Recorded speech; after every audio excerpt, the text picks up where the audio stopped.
Le fait d'avoir de la main-d'œuvre à Montréal qui ne se replace pas, c'est du gâchis, c'est un gaspillage de temps, parce qu'en région, ailleurs, il y a des besoins. Ça, c'est un. Et de deux, la lourdeur administrative dans le processus de renouvellement.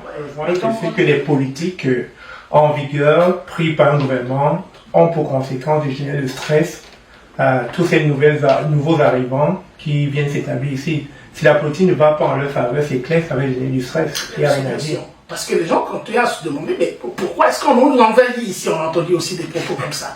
Mais c'est pas ça, parce que l'économie du Québec, l'économie du Canada a besoin de l'immigration, parce qu'il y a un déséquilibre entre le taux de natalité aussi et le vieillissement de la société. Chers téléspectateurs, mesdames et messieurs, bonsoir et bienvenue à l'émission Plein Phare. Aujourd'hui, Plein Phare va braquer son faisceau spécialement sur des enjeux importants qui façonnent notre société et nous avons choisi un enjeu très important, très prépondérant, je dirais même un enjeu brûlant de notre société québécoise. Il s'agit bien sûr de l'impact de l'immigration sur le stress des résidents, sur le stress des immigrants. Alors pour en parler, nous avons invité ici un sociologue, nous avons invité aussi un recruteur international qui bien sûr qui est basé à Madagascar. Nous avons aussi invité un conseiller en immigration. Nous allons donc discuter avec ces invités afin d'apporter, n'est-ce pas, un peu plus d'éclaircissement ou alors afin de tenter de comprendre les enjeux, les impacts et surtout avoir quelques recommandations qui pourraient illuminer bien sûr les décisions de chacun d'entre vous qui écouterait cette vidéo. Alors, après cette petite page de réclame, nous allons commencer notre émission. Ne quittez pas. De retour sur notre plateau pour parler de l'immigration et du stress et surtout pour comprendre quels sont les impacts.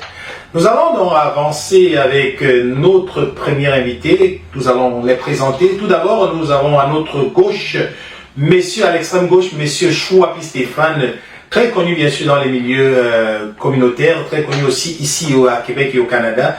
Alors, monsieur Chouapi, bienvenue sur notre plateau. Bienvenue, merci monsieur Florent. Bonjour monsieur Ngoma, et bienvenue sur notre plateau. Merci Florent pour l'invitation. Et bien sûr, last but not least, nous avons un recruteur qui a ses bureaux à Madagascar, madame Lisiane Randria. Bonjour et bienvenue. Bonjour Florent. Monsieur Chouapi, nous constatons que depuis un moment, il y a beaucoup de changements dans les lois de l'immigration et bien sûr qui viennent comme ça un tout petit peu influencer le quotidien. Est-ce que vous pourriez nous dire quelles sont les nouvelles politiques en cours ou les nouvelles politiques qui pourraient être adoptées et leur influence sur le quotidien des immigrants ici à Québec, que ce soit les nouveaux immigrants ou les anciens immigrants et surtout du côté administratif, qu'est-ce que ça change? Merci pour la question, Florent. Déjà, on va parler du Québec. On va parler de la politique d'immigration à Québec parce que ça fuse pas mal dans l'actualité à l'heure actuelle, surtout avec l'annonce qu'a fait le Premier ministre du Québec, François Legault. Et donc, cette politique touche à réduire considérablement le volume d'immigrants à Québec. Et donc, ceci étant, d'ici septembre, à partir de septembre, à partir d'automne, on va comme réduire le nombre d'immigrants qui sont supposés venir au Québec. Et ça s'applique uniquement à Montréal.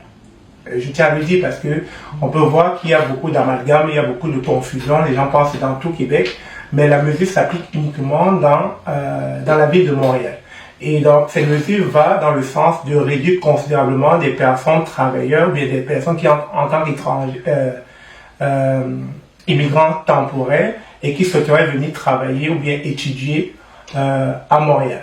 Et donc dans cette mesure, ceux qui pourront être exemptés, c'est ceux qui feront des salaires allant au-delà de 27 $ de l'heure. Mais ceux qui seront en dessous et qui ont peut-être une offre d'emploi d'un employeur dans la ville de Montréal pourraient ne pas se qualifier pour entrer dans le territoire. Donc c'est ça en fait ces différentes mesures récemment qui sont sorties concernant la province du Québec. Mais très rapidement, pourquoi le choix de la province de Québec spécialement, ou bien de Montréal, parce qu'il s'agit de Montréal, et ça dit, que ce soit des nouveaux arrivants ou des immigrants déjà sur place, ça les impacte, c'est bien ça? Tout à fait. Ben déjà, pourquoi Montréal et pas les autres régions de la province du Québec? Il faut savoir que Montréal est une ville métropolitaine, et qui dit ville métropolitaine dit une ville où il y a tout type d'affluence multiculturelle. On peut y trouver les Haïtiens, les Asiatiques, les Européens, on trouve tout le monde à Montréal. Et de plus en plus, le gouvernement actuel, la CAQ, c'est-à-dire Coalition Avenir Québec de François Legault, s'est rendu compte que le français est en train de, ils sont en train de perdre, en pleine déclamation du mot, ils sont en train de perdre la langue française au profit de ces différents immigrants qui viennent avec leur culture, avec leur langue, etc. Et l'anglais est de plus en plus, beaucoup plus mis en avant dans la ville de Montréal. Et donc, dû à cela, ils sont en train de vouloir revoir leur politique d'immigration, mettre le français, pas la francisation en avant. Et donc, c'est la raison pour laquelle je me dis, c'est une mesure qui va dans le sens de pouvoir prendre du recul, mieux contrôler leur politique d'immigration afin de revenir avec, je dirais, des belles annonces qui vont peut-être à ce moment-là aider les immigrants qui souhaitent encore venir dans la province de Québec, principalement dans la ville de Montréal. Alors, lorsqu'on sait qu'il a été fixé à 50 000 le nombre d'immigrants qui devaient être recrutés ici, aujourd'hui, mettons 56 000 pour être plus précis, Monsieur Ngoma, est-ce qu'il y a une relation entre, bien sûr, cette décision et la genèse de la nouvelle immigration et comment est-ce que ça influe sur la dynamique sociale et culturelle du Québec? Florent, merci pour cette question. Alors, moi je voudrais avant tout placer l'immigration dans le contexte de l'évolution de la société québécoise. On est tous sans ignorer que la question de l'immigration est souvent traitée d'une certaine manière. Chaque fois qu'il y a des élections qui pointent à l'horizon, on prend cette question d'immigration, on la met sur la table. C'est comme un petit plat qu'on met au frigo ou quelque part et qu'on réchauffe chaque fois. Je veux dire que l'immigration est un élément important de la construction même de la société québécoise. C'est ce que les gens ont tendance à souvent oublier. Parce que la création même de la société québécoise, il y a l'immigration. Et nous sommes aussi aujourd'hui, pour ne pas repartir très loin dans l'histoire, aujourd'hui nous sommes quand même, on est en train d'assister une accélération incroyable des mouvements migratoires. Et dans cette accélération des mouvements migratoires, le Québec aussi a sa part. Autant on décrit les questions de l'immigration au Québec, autant il y a une variante très très importante qui montre que finalement l'immigration est très importante, est un grand levier économique, politique et culturel au Québec. Maintenant les vagues, chaque fois la grande discussion sur l'espace politique ici au Québec, c'est le nombre de migrations qu'on va accueillir. On joue au yo-yo là, ça monte, ça descend, ça monte. Il n'y a pas un consensus parmi les acteurs politiques là-dessus. Mais il faut comprendre que, évidemment, si les immigrants qui sont des êtres, qui sont des personnes, qui s'engagent quand même aussi dans un projet d'immigration. Ce qu'il faut savoir aussi, c'est qu'on n'arrive pas au Québec quand même à la nage, quelque part. Comme on viendrait un peu sur les côtes de la Méditerranée là-bas, en traversant. On vient au Québec, généralement, avec un visa. Une invitation. Une invitation.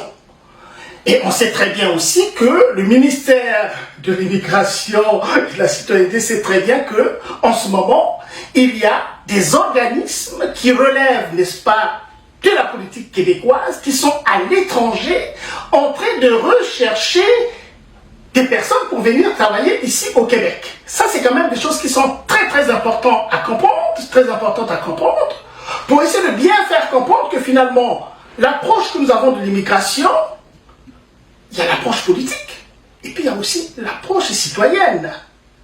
les gens qui voient venir des immigrants ici au Québec ont une certaine approche de cette réalité de l'immigration. Et puis les politiques savent très bien, puisqu'il y a des spécialistes qui travaillent sur l'immigration, il y a des démographes qui travaillent sur l'immigration, qui leur montrent à suffisance que, écoutez, l'immigration, c'est utile pour telle ou telle autre chose. Vous vous rappelez très bien la CAQ qui arrive au pouvoir avec M. Simon Jolin-Barrette. C'est quand même le premier ministre, le ministre à qui on avait donné la responsabilité de réformer la politique. Si on revenait à notre sujet aussi. Oui. Revenez à notre sujet. Mais ça, c'est important quand même pour comprendre. Oui, on ne va pas sortir complètement. Oui. D'accord. Hein, mais je voulais quand même lui dire, quand même, c'est très important parce que c'est la politique. Vous avez mentionné M. De Gaulle, hein, quand même. C'est lui qui prend des décisions. Mais on aimerait quand même que ces décisions-là soient prises en conséquence de cause, M. Florent. C'est très important. C'est très important. Donc, si M. Jolin-Barrette a reconnu quand même lui-même qu'il y avait quand même des ratés dans sa politique, eh bien, il faut quand même savoir comment est-ce que on peut adapter la chose de sorte que, évidemment, les immigrants qui viennent ici ne soient pas instrumentalisés. Je suis désolé, je suis des sociologues, donc je connais quand même en profondeur un peu les questions qui sont liées à l'immigration. Et sociologiquement donc parlant, quel est donc l'impact de cette immigration grandissante, galopante, comme pour reprendre vos mots, sur le stress des immigrants et bien sûr dans le conditionnement dans la société d'aujourd'hui? Oui, c'est là que je vais en venir. Vous avez parlé du stress. Oui. C'est pourquoi j'ai commencé par vous dire que des personnes, les immigrants en question, oui, non seulement aussi, ils ont un projet de venir ici au Québec, mais ils sont aussi dans la politique québécoise de recrutement des immigrants. Donc, c'est des personnes qui viennent avec un projet. Et quand ils arrivent ici, et parfois ils sont confrontés à des difficultés, ça c'est quand même important. On connaît beaucoup des histoires des gens qui sont venus, on connaît du forme, et qui ont rencontré des difficultés sur le plan administratif ici, dans le cadre de leur travail, parce que le stress, évidemment, ça vient de quoi? Le stress vient du fait que dans sa condition personnelle, quotidienne, qu'il y ait une série de situations qui vous font mal en tant que tel. Vous voyez? Quand vous arrivez dans le cadre d'un programme, par exemple, et que vous travaillez pendant 1, 2, 3, 4 mois et qu'après on vous dit qu'il n'y a plus rien, ça c'est un problème. Vous venez quand même, c'est un projet familial. Vous venez avec des enfants, vous installez. Donc le stress, c'est cela aussi, parce qu'il faut aller en profondeur sur les facteurs de stress. Mais ce stress semble avoir pris un peu plus d'ampleur ces derniers temps. Et vraiment, c'est ça qu'on aimerait comprendre psychologiquement ou alors sociologiquement. Comment est-ce que cette ampleur-là vient prendre sa place actuellement? Parce qu'avant, oui, il y en avait toujours, mais on ne ressentait pas comme maintenant avec tout ce qui se passe. Mais c'est évidemment en fonction de la façon dont ces personnes-là sont gérées. Il y a la gestion de l'immigration aujourd'hui. Donc vous tirez à boulet rouge alors actuellement par rapport à ça, sur bien sûr les règles du gouvernement. On ne peut pas dire tirer à boulet rouge, comment vous avez dit? À boulet rouge. On ne tire pas sur des gens. On ne tire pas sur le gouvernement. Mais on fait comprendre tout simplement au gouvernement que c'est pas pour rien, c'est pas pour le provoquer que j'ai cité M. Simon Barrette, parce que lui-même il a reconnu évidemment. Quand on vient au pouvoir, je pense quand même que on est entouré quand même des spécialistes. Il y a des démographes qui travaillent là-dessus. Mais alors, qu'est-ce qui s'était passé avec cette politique pour faire une histoire courte, les universités se sont levées quand même aussi, hein. Les chambres de commerce se sont levées aussi quand même pour dire au gouvernement que non, c'est pas la bonne façon de faire. Donc déjà au niveau du gouvernement, la façon de traiter la question n'est pas bonne. Donc, il faut la traiter en fonction. Une recrudescence. C'est une conséquence de cette façon de gérer l'immigration. C'est tout. On ne peut pas. Je suis désolé. Je le rejoins. Je rejoins. C'est sûr que les politiques en vigueur prises par un gouvernement ont pour conséquence de générer le stress à tous ces nouveaux arrivants qui viennent s'établir ici. Si la politique ne va pas en leur faveur, c'est clair, ça va générer du stress. Il n'y a rien à dire. Je comprends donc que le stress est sûrement généré par cette, on va dire, cette ces mauvaises décisions qui viennent comme enrayer le processus qui devrait être sur place actuellement. Et par contre, on sait que généralement ces immigrants, comme vous l'avez dit, font partie de l'équation même, et même évidemment de l'avancée de la construction du Canada. Donc, on aimerait demander à Madame Lisiane Andrea, qui est recruteur avec une entreprise, bien sûr, à Madagascar, dans quelle mesure est-ce que l'immigration répond aux besoins du marché du travail et comment est-ce que, aujourd'hui, malgré que l'immigration répond à ces questions-là, on se trouve devant une telle situation? Merci beaucoup, Florent, pour la question. Moi, je vais demeurer très factuel. C'est-à-dire, je vais vous dire qu'est-ce qui se passe vraiment sur le terrain. La dimension de... Là, je parle vraiment de l'immigration temporaire, parce qu'il s'agit de ça, en fait, les derniers événements. Alors, en ce qui concerne, en fait, l'immigration temporaire, toutes les recherches au Québec et tout ça ont déjà dit que les besoins sont structurels et vont demeurer pour au moins une dizaine d'années. Donc, il n'y a rien de discutable en fait dans le besoin de main-d'œuvre au niveau du Québec. Maintenant, à mon humble avis, parce que nous on le voit sur le terrain, l'annonce qui a été faite pour Montréal est une mesure conjoncturelle pour un problème structurel. Conjoncturel parce que, je vais vous donner des exemples très concrets, on a par exemple des employeurs du Québec pour qui les visas sont prêts. Ils sont un petit peu ils ont embauché pour plusieurs points de service à travers le Québec. Et ça fait plus de 6 mois qu'ils ne trouvent pas de logement pour les travailleurs qui arrivent. Et au début, les gens disent « Ah, c'est pas vrai », mais nous, on le voit, c'est vrai. Hein?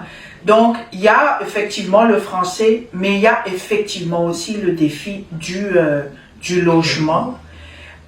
D'autres faits aussi, c'est qu'au niveau de Montréal, il y a beaucoup de main-d'œuvre temporaire disponible. Il y a beaucoup de mise à pied. C'est une réalité aussi. Par exemple, si je donne des exemples concrets, lorsque... Oui, on aimerait bien avec vos employés, vos voilà, employés que vous avez recrutés factuellement. Par exemple, il y a 2 ans, des employeurs qui nous ont dit « Ok, on veut 60 travailleurs, on veut 100 travailleurs, on veut 30 travailleurs parce qu'on est débordé dans nos carnets de commandes. » Tout a été enclenché, mais voilà que, bon, l'économie américaine s'est fragilisée avec la guerre en Ukraine. Ça fait en sorte que, au niveau les commandes des industries américaines vers le Canada, le Québec, plusieurs ont retiré des grosses commandes. Plusieurs industries se sont retrouvées avec un surplus de personnel, avec une commande qui a été coupée au tiers, aux 2 tiers, ou certains même à 0.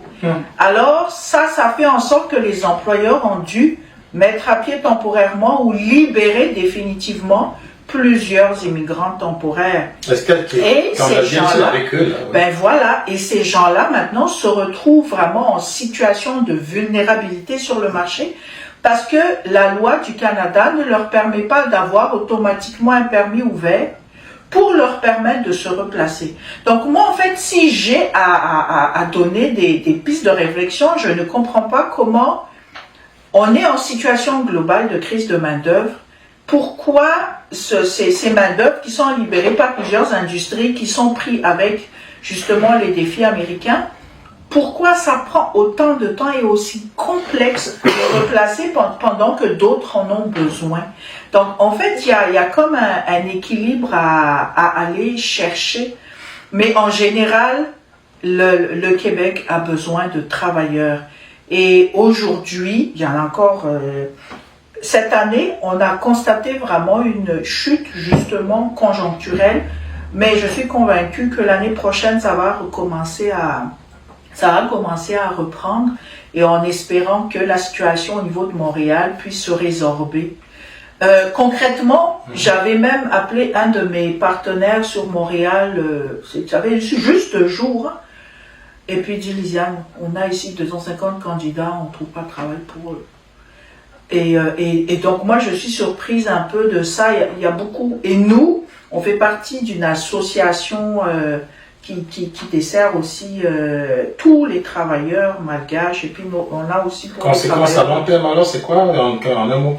Conséquences à long terme de Bien sûr, de cette situation. En fait, c'est beaucoup plus humain. Les conséquences humaines, parce que les gens se retrouvent... Au niveau du stress, et puis beaucoup plus d'itinérants. Au dépourvu. Ils sont pris au dépourvu parce que les papiers sont longs pour les replacements. Et ils se retrouvent en fait entre deux. Ceux qui ne supportent pas rentrent, mais ceux qui sont capables d'endurer le stress. Oui, là c'est un point très important, Lisiane, que tu abordes là. Parce que en fait, les choses n'évoluent pas. L'articulation des problèmes, là, on parle d'immigration. Là, tu viens de parler du logement, la crise du logement, là. Hein?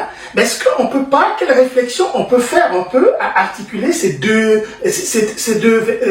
phénomènes-là? Parce qu'au niveau du logement, qu'est-ce qu'on constate aussi? Il y a une politique aussi qui a tendance à encourager les gens à mettre leur logement sur la politique, comment on appelle, Airbnb par exemple. Là. Ça c'est quand même un point très important. Et les gens ont tendance à aller beaucoup plus vers cette forme, n'est-ce pas, de parc immobilier, plutôt que de laisser, n'est-ce pas, des logements libres pour des personnes, évidemment, qui viennent en immigration, qui en ont besoin. Parce que quand on arrive, quand même, l'une des premières choses, c'est quand même où se loger. Tout à fait. Merci. Alors, dernière question avant de fermer la parenthèse aujourd'hui pour cette tranche qui concerne l'immigration et le stress. Monsieur Chouapi, vous êtes constamment en contact avec des immigrants, des futurs immigrants, ceux qui sont là, ceux qui viennent. Est-ce que ça se ressent dans les demandes de visa? Est-ce que ça se ressent dans l'envie de voyager? Est-ce que ça décourage? Et ceux qui arrivent, comment vous ressentez tout cela? Et selon vous, s'il y avait une recommandation au gouvernement pour revoir leur politique, que direz-vous? Si M. Legault vous écoute à travers cette vidéo, que direz-vous? Donc, une question à deux volets que vous pourrez vraiment aller succinctement dans la réponse. C'est sûr que cette annonce faite par le Premier ministre du Québec, François Legault, a créé une onde de choc auprès de cette communauté immigrante. Actuellement, ici avec un visa temporaire, soit étudiant, soit travailleur, ou encore ceux qui sont dans leur procédure pour venir au Canada. Donc beaucoup m'ont été appelés et m'ont demandé est-ce que ça s'applique dans toute la province du Québec ou c'est seulement à Montréal. Je leur ai dit c'est à Montréal seulement, mais quelque part, on peut comprendre aussi, et Marc Miller l'a dit, je parle là du ministre de l'immigration fédérale, l'a dit, l'immigration canadienne n'était pas adaptée au XXIe siècle. Tout simplement, ça montre une fois de plus les limites, ou bien encore la limite de la politique d'immigration que ces gouvernements prévoient au quotidien. Ils veulent faire venir du monde, mais en amont, ils n'ont pas préparé leur venue, leur intégration. Et je pense que c'est dans cette politique, c'est dans cette mesure-là que le Québec essaie justement de, je dirais, mettre un frein provisoire à l'immigration actuelle pour pouvoir mieux discerner comment améliorer sa politique d'immigration. Parce que là, actuellement, ils sont affectés dans tous les compartiments, que ça soit au niveau des services sociaux, c'est-à-dire le service de garde, l'éducation, les transports en commun, le logement, etc. Ils sont actuellement submergés. Et donc, ils veulent un peu comme mettre un frein pour savoir comment tout ça va devoir se dénouer afin de pouvoir contrôler les nouveaux immigrants qui vont entrer dans les prochains mois. Donc je pense que quelque part, c'est pas une mauvaise mesure parce que j'étais plus ou moins en accord avec ces mesures. Je peux comprendre le fond de cette décision, mais je pense que le but ici, c'est d'abord de pouvoir mieux encadrer cela, mettre à profit les logements adéquats à ces nouveaux immigrants qui vont arriver dans les prochains mois. Mais je pense pas que c'est une politique qui vient à fermer les portes à tous ceux qui veulent venir au Canada. Alors, s'il y avait une recommandation, vous n'aurez pas grand-chose à rajouter à ça? Non, surtout que ça s'applique uniquement pour la ville de Montréal, c'est pas dans toute la province du Québec, donc quelque part, je suis pas inquiet. Vous n'êtes pas inquiet? Non. Si vous voulez, si vous avez quelque chose à dire à tous ceux qui vous écoutent comme... Alors, tous ceux qui nourrissent un rêve, celui d'immigrer au Canada ou dans la province du Québec, tenez-vous tranquille, la mesure ne vient pas vous empêcher d'immigrer demain ou après-demain. restez confiant si vous avez le profil adéquat pour l'immigration, c'est-à-dire vous remplissez les critères, vous le savez déjà, l'âge, les études académiques, la francisation, ou encore vos expériences de travail, sachez que vous serez le candidat dont le Québec attend. Mais pour l'instant, il faut comprendre qu'il y a beaucoup de lenteurs administratives parce qu'ils ont beaucoup de dossiers sur la table à gérer, beaucoup d'enjeux à gérer, et une fois que ces enjeux vont passer, ils pourront reprendre les dossiers progressivement. Donc restez tranquille, soyez patient. Restez tranquille, soyez patient. La patience, c'est vrai que c'est quand même une qualité que certains ne peuvent pas se permettre, et surtout quand on est dans le stress. Alors j'aimerais que le sociologue spécialiste, bien sûr, qui est là avec nous dise quelle est la meilleure façon de gérer en tant qu'immigrant cette situation pour ne pas être attaqué mentalement. Ben, écoute, comme l'a dit Stéphane, hein, c'est de la patience. Et je m'adresse pas seulement aux personnes immigrantes, moi je m'adresse aussi aux gens qui forgent la politique d'immigration, naturellement. Et c'est tout à fait normal que le gouvernement, à un certain moment, s'arrête et regarde un peu en arrière pour voir un peu comment est-ce que jusque-là, évidemment, on a géré la question migratoire ou immigratoire au Québec. Parce qu'il y a encore beaucoup de choses qui sont en suspens, et j'aimerais, puisque tu poses, on veut s'adresser aussi aux personnes qui nous écoutent et qui nous regardent, et aussi au gouvernement qui nous écoute et qui nous regarde, ce serait quand même bien aussi que ce petit laps de temps qu'ils prennent là, qu'on essaie de regarder quand même aussi avec un œil critique, ce qu'a été la politique de l'immigration au Québec. Et cela prend en ligne de compte, n'est-ce pas, l'avis des spécialistes qui sont, que ce soit dans l'économie, que ce soit dans la démographie, que ce soit dans d'autres domaines qui ont un rapport avec l'immigration, d'écouter ces gens-là, puisque c'est des spécialistes, c'est des gens qui justifient leur travail par rapport à l'immigration en tant que telle. Et ça permettrait évidemment d'éviter certains flottements qu'on constate. Et une fois de plus, les personnes qui viennent ici ont un projet de vie. C'est des êtres humains, et qu'il faudra aussi respecter et penser aussi à leur santé mentale, parce que une personne qui part de chez lui et qui arrive ici avec sa famille et qui est confrontée, n'est-ce pas, aux affres, évidemment, de la fluctuation de la politique d'immigration, c'est très, très, très difficile. Et on peut comprendre ce genre de situation, et pour éviter que ça soit, n'est-ce pas, de la clientèle pour la santé mentale.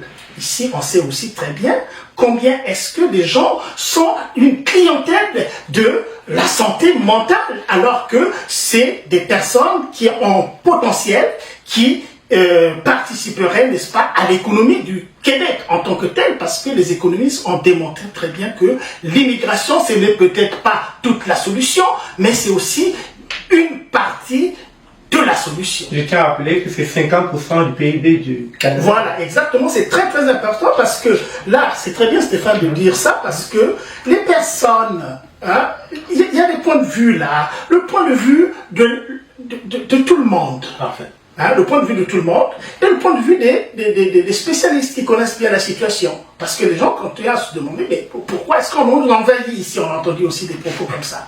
Mais c'est pas ça, parce que l'économie du Québec, l'économie du Canada a besoin de l'immigration, parce qu'il y a un déséquilibre entre le taux de natalité aussi et le vieillissement de la société. C'est quand même quelque chose de très important à savoir. Le Québec est parmi les pays qui vieillissent, c'est-à-dire un taux très élevé des personnes âgées et qui doivent nécessairement être remplacées par une main-d'œuvre dynamique qui va faire fonctionner l'économie.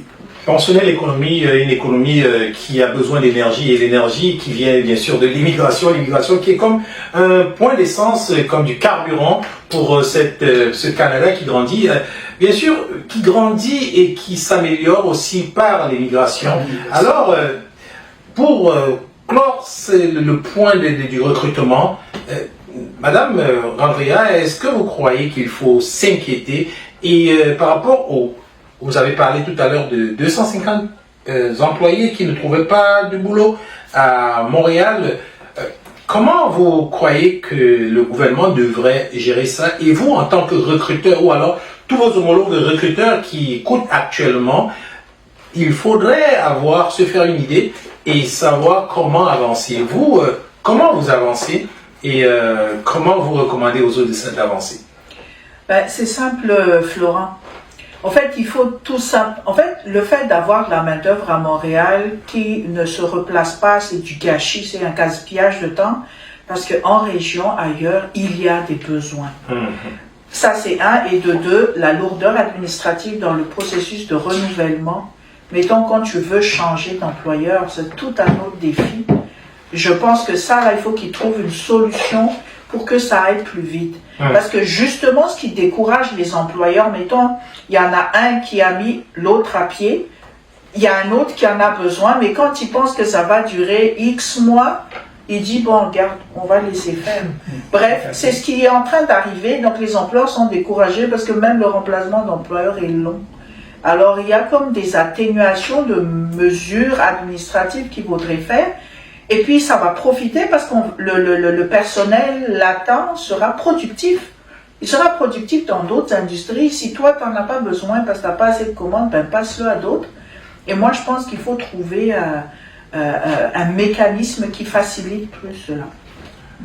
Trouver un mécanisme qui facilite plus, mesdames, messieurs. Aujourd'hui, c'est sur cette belle phrase que nous allons fermer cette parenthèse sur l'immigration et le stress. On n'a pas la prétention de croire que nous avons abordé tous les points, tous les pans, mais à chaque semaine, on essaiera comme ça de venir réagir par rapport à la politique, par rapport aux différentes actualités, et nous espérons que vous serez nombreux et beaucoup plus attentifs aux recommandations de nos spécialistes. Donc, en somme, on se dit que la discussion a révélé que, bien sûr, c'est pas une très mauvaise décision, qu'il faut prendre le temps de s'arrêter et regarder. Cependant, il faut reconnaître que le stress associé à l'immigration, comme ailleurs au Canada, est un phénomène multifacette. Et ça touche aussi bien les immigrants, il faut le dire, que les résidents de longue date. Et comme on le sait tous, l'immigration, c'est un peu comme un tissu qui se tisse. Et il faut bien sûr du temps, de la patience, et il faut vraiment prendre les conseils de ceux qui nous entourent et qui ont de l'expérience, mais aussi de ceux qui pourraient bien sûr contribuer à notre bien-être. Nous vous souhaitons une bonne fin de journée. Bye bye, c'était Florent Léal pour Diaspora TV. Bye bye.